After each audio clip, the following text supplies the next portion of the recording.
booster ignition and liftoff. The LA Lloyd Rock Countdown. Here's your host, LA Lloyd. How you doing today? It's the sixth appearance from Halestorm as co-host of the Rock Countdown, a new album we're going to be talking about a little bit today on the show, guys. First of all, welcome back. It's always a pleasure. Thanks for having us, man. It's great to see you. Let's kind of go through the room here and everyone introduce ourselves to our viewers and listeners today. I'm Lzzy. I'm lead vocalist, guitar for Halestorm. My name is Joe. I play guitar. My name's Josh. I play the bass. I'm Arejay. First of all, I want to talk about the new look, man. You guys are looking, well, I don't know. I don't know how to describe this. You're looking really kind of Hollywood, kind of West Coast here a little bit, you know? It's we learn from the best. No.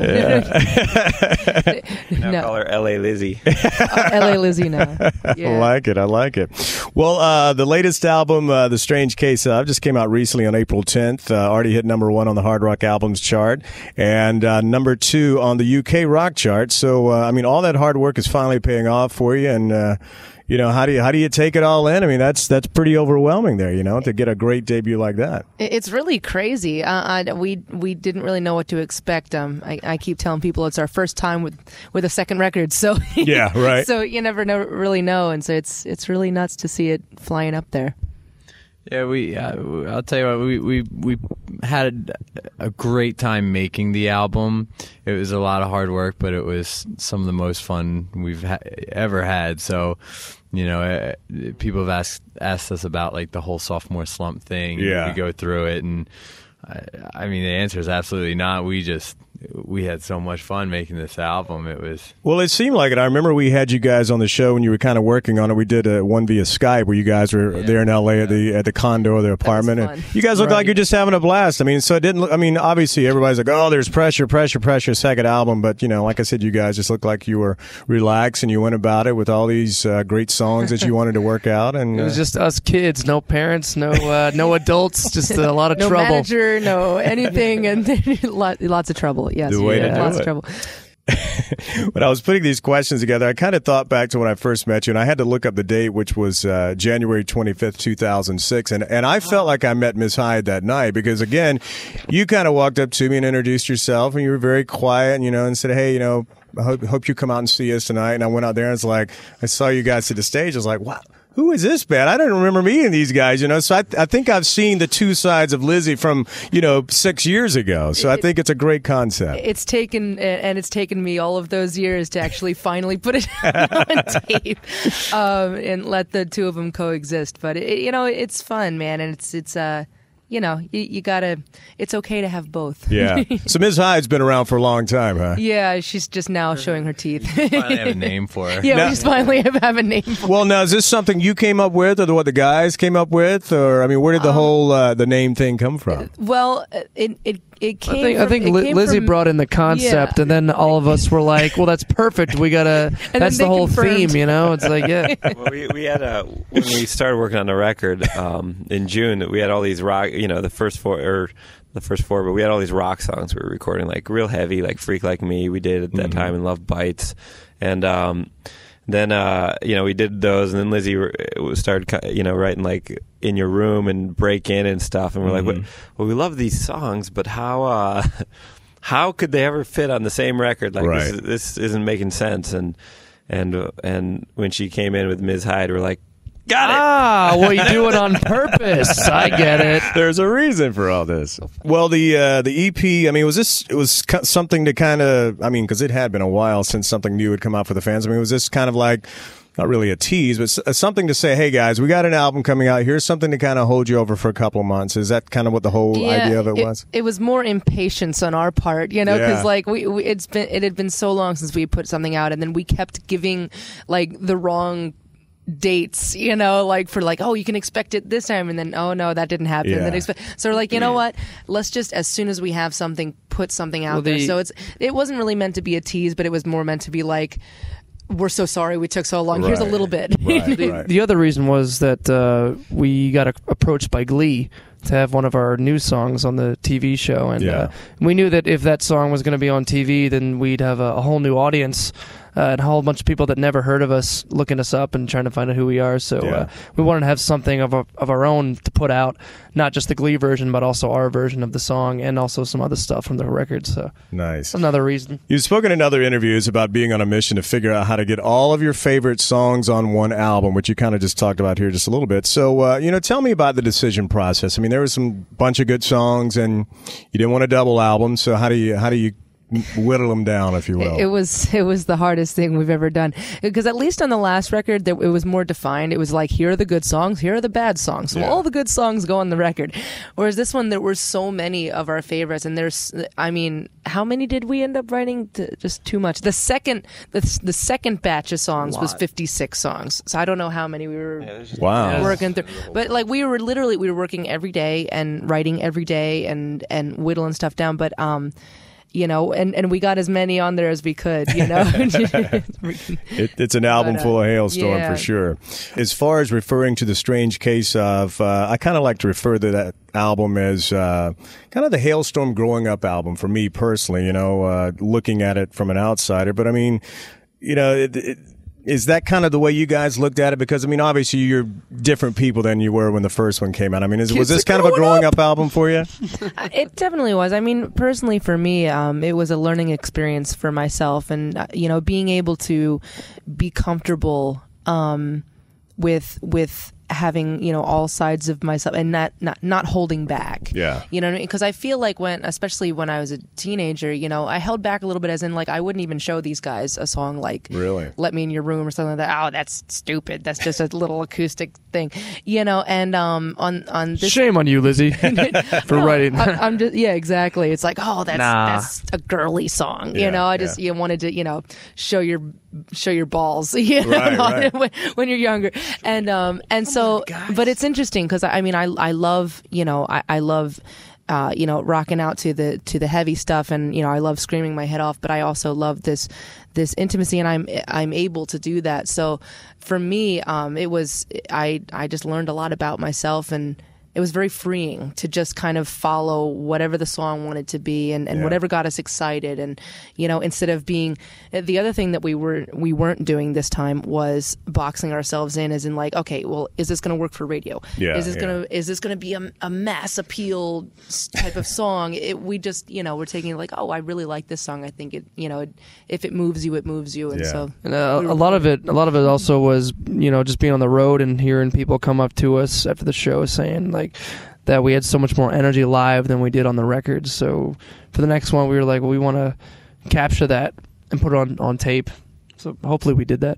Well, I tell you one thing, you've always had some great fans, and I've just really seen that grow a lot in the last 2 years. And maybe it's because of Twitter and the social network and things like this. But I have to tell you, if I even put an L or a Z down, the Lzbians hit me up and they're retweeting something. I mean, that is the craziest fan base I've ever seen in my life. It's like, L.A. Lloyd just mentioned the Lzbians on his radio show. And I mean, it goes everywhere, it's just like, so you guys have got the greatest fans that I have ever seen. You have to respect the crazy. You really do, because it's like, we say this all the time, like, we're crazy for being in this business and driving and doing all of these shows and dedicating all of our lives to this. But they're crazy for freaking standing out there for 6 hours in the hot sun, freaks. To see a 30-minute set, They're freaks, like us. There was this thing I believe I saw, or maybe heard an interview where Joe, you talked about the beginning of the recording process as a creative spewing. And so I don't know how to take that as a good thing or bad thing. So maybe talk about the creative spewing today, John. It was a great thing. We got off the road. We literally had one day to pack our bags. We're out in L.A. and working on these songs. And you work up demo versions of everything. You don't put 100% into it. But once you're in the studio working, it's this is what it's going to be. So you want to get everything right and get it out. And I mean, it's funny how that stuff builds up inside of you. So like the first 8 songs we recorded was just blah, tons of. It was just really a very creative period. Yes, just kept coming, just all kind, tons of ideas, and it was a ton of fun. And then it was like it took like 3 weeks to record those songs or something. Afterward, we're just like, The spew started drying a little bit, and I blanked out what happened. Like what happened? It's all this spew everywhere. Somebody clean this. Well, I mean, it's a great problem to have. I mean, but did it kind of come where you're going like, okay, maybe we need to put a little bit this to the side and start kind of narrowing it down? I mean, when you do have, I mean, it's great to have the creative juices flowing, but I mean, does it create a little bit of a problem occasionally? Oh, not at all. The only problem was after those 8 songs, it was like, just felt totally tapped out. Yeah, like, okay, yeah. you got to recharge. Like, is it like a writer's block kind of thing almost, or no? Just a break from it, I guess. Yeah, I think you just have to step away. We were just listening to our stuff like under a microscope, just everything for 15 days, and that it was 13 to 15 days of recording. That was there was a week prior to that though that we were getting them just getting those songs sorted and writing the riffs and getting it together and all of that. So yeah, total it was 25 days. It was all of a month basically, and it was at that point we finished, got out of the studio, hadn't seen the light of day, and it was just, I think I remember we truly away. Didn't take a day off, or it was like 25 days without a break, just like intense. To the point long hours. To the point where our A&R guy is calling me and saying, you know what, you really need to go on a vacation. And at this point in time, right. What are you talking about? Halfway through the process, Howard Benson ended up taking like a two-week vacation, and we did as well. Kind of, we just ended up staying in LA, but then we went to Playa del Rey and went to the beach and rode bikes and nice. Had lots of beer, and it was great, but it was just at the same time, I don't know. We have a hard time when we're in the middle of it, like taking a break and taking time off. We had to force ourselves to do that. Because it's always right there. You can't just step away. Did you notice when you went back after taking a little bit of a break that the songs did sound a little different, though, when you were, into it every minute of the day? I mean, did you get a kind of a different vibe from the songs the second go-round? And actually, the second batch of songs is then we recorded again. Was it September, October? We recorded the rest of the record, and I think they're it was more cohesive. Yeah, it was really like it. I don't know. I'm not gonna say they're better because they were great. Those first batch are great too, but I think we. Yeah, I think we start thinking about arrangements. Or something. Well, it did, and also like it settled a little bit, as in we then after all of the spewing, as you so eloquently put it, everything kind of started to settle, and we started to get like the mission statement is like, okay, this is what we're doing with the record, and then Miss Hyde came out, we're like, okay, this is like theme, and so it did help us kind of. Then go into that second batch and saying, okay, well, I'm not going to write a song about some, carnival, whatever. It's like I'm not going to write. Let's try to like narrow some of these ideas down. As in, bearded lady. Oh, bearded lady. Yeah. Can you guess my weight? Instead of that, doing, I'll guess your weight, your age, or your sex. Yeah, there you go. And sometimes it's hard to do that, man. Well, you did. RJ mentioned Glee. I did want to talk about that a little bit. And actually, my daughter was the one who kind of brought me the news about it. I was like, Daddy, your band Halestorm is going to be featured on Glee, their song. And I was like, cool. So I guess the cool thing was, obviously, it's great to get that extra exposure you may not have had to a different audience. But, I mean, what was it like, once you finally saw them doing your song, looking as a viewer standpoint? It was so strange. You know what? I will tell you, like, I had my, we went to the Atlantic offices to watch it. And we just kind of had a party with everybody there. And my A&R guy's two little girls, he's got a 13-year-old and an 11-year-old, and they're Glee fanatics. Okay. So I had never watched an episode of Glee right. until that time. And so I have these two little girls like giving me the blow-by-blow. Well, he hates her because they used to date and all this, and all the drama. And but it was really cool to see them perform the song in their own way, and it gave such a different feel to the song, and because you have to understand that they approached us with Glee, right? Called us and said, hey, we love this song, and I'm thinking, there are 3 words in this song that can absolutely not go on Glee, so ended up having to record a clean version for them and all that stuff. But it was really cool, and the best thing too is that now we got just this crazy stampede of 8-year-olds and 11-year-olds all tweeting me like, oh, I love your song, and it's really. Then they cool. hear our version, they're like, "What?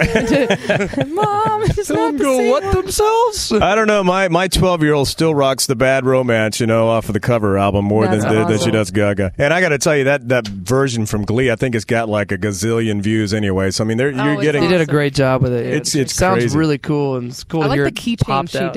Yeah. did. Oh, key change. Yeah. Like, can we do a key change, guys? The song Love Bites just hit top 5 this week on the Rock Countdown. Very excited about that. I hope it's your first number 1 on the countdown. We're So hoping. It's our hoping. first number 3. it's getting there. It's getting there. Apparently, you know? it just rolled in like to number 1 for like a second. Yeah. I think it was today at some Yeah, point. Yeah, we heard. It So we're tweeting everybody like, please keep calling your I keep stations. saying, and believe me, I mean there are Soundgarden's coming up so fast. And I know. I've told the guys, I'm like, well, there are worse people that we Yeah. be beaten out by. But did Soundgarden have to come back right now? Come on. Exactly. Give us another 2 weeks or something, But tell us about this. So was it one of the second go-rounds that you guys wrote this one, or This- first? Or tell us about This is the first one we recorded. First song we wrote for the record Wow. as well. Yeah. And it was kind of a whim. Like I had the line for a while. It was just a silly line. I think I ended up tweeting it at somebody at some point, and everyone's like, "Oh, that's neat. That could be a T-shirt." So of course I write it down in my notes. I'm like, Yeah. "Oh, for later." And it's just a weird punky song. It was actually directly inspired by the faster songs we did on our cover EP, like the Skid Row song and the Guns N' Roses, because we didn't think we could pull off a tempo like that. It's a workout. Yeah. So when we did it on the cover, we'd be like, "Oh, we need a song like that." So that's and then the breakdown in the bridge was just something that was a whim that we really didn't think anyone was going to like. We're like, we're going to send this into the label, and they're going to be like, "What are you smoking?" Yeah. I think we were in our basement. We had our little demo recording studio rig set up, and we just chugged some coffee, and we're like, all right, let's just pound out the most aggressive bridge that we can, and they're gonna hate it, whatever. They're like, perfect, keep it. Okay, cool, great. And it's our the head of our label's like favorite song. We're like, really? Nice. That's great. That's a good thing. No, Good it's problem to have. It's right? probably our least radio song on the record too. Joe was listening to a lot of Lamb of God when he was writing those. Way too much Lamb of We God. were listening to a lot of metal at the Worse. time. Yeah. How do you guys respond to kids today going like, like we really have kind of seen what you guys did at a young age, and we aspire to do this as well? I mean, do you get that occasionally from even parents maybe going like, my kids really love music? What do you It's so think? surreal. We get that almost daily now. It's really picked up like just in the past month or so. Just kids saying like, hey, I got a guitar for Christmas, and now I'm starting a band. We met a girl the other day that said that she had met us last year at the same festival. We played Jacksonville, and she saw us at the festival and was starting to play guitar and saying like, you told me to go and start a band, so I did. Wow. And so now she's in a band, and her Nice. mom's like, yeah, they're great. That's Like awesome. standing over at the side. You know what's cool though? It goes hand in hand, because not only are they saying that we're inspiring them, but they're also inspiring us. We actually wrote one of the songs on our record that was about this girl that sent us a letter telling us that she came to the concert and just her whole experience, her first time going to a rock show, and Which song was this? This song called Rock Show. Okay. And, and it was written after her, and it kind of reminded us of us at that age. Right. It's very cool. We really see ourselves in a lot of these kids, and thank God. I mean, I see a lot of very cool parents in the audience. Be like, yeah, that's my kid, and I'm getting him into music. It's very cool. Because that was us when we were that age. We would be the ones going to rock concerts going, I want to do that. And now kids coming to our show saying, I want to do that. I'm just like, well, it's that's very humbling. crazy. I'm just like, go do it, please. Go for it. Well, hey, man, I'm sure we'll have you back on before the end of 2012. I mean, we're only one single deep, and The Strange Case of is now available. And go out and see Ms. Hyde and the boys there, and you never know what you're going to Mr. get. Insane. Yeah. RJ decided he needed his own nickname, so he's I like To that. all the daughters of darkness. Yeah. We're all Mr. Insane. Very nice. Well, thanks again for being on the Rock Countdown, guys. Thank Thanks, you for man. having us.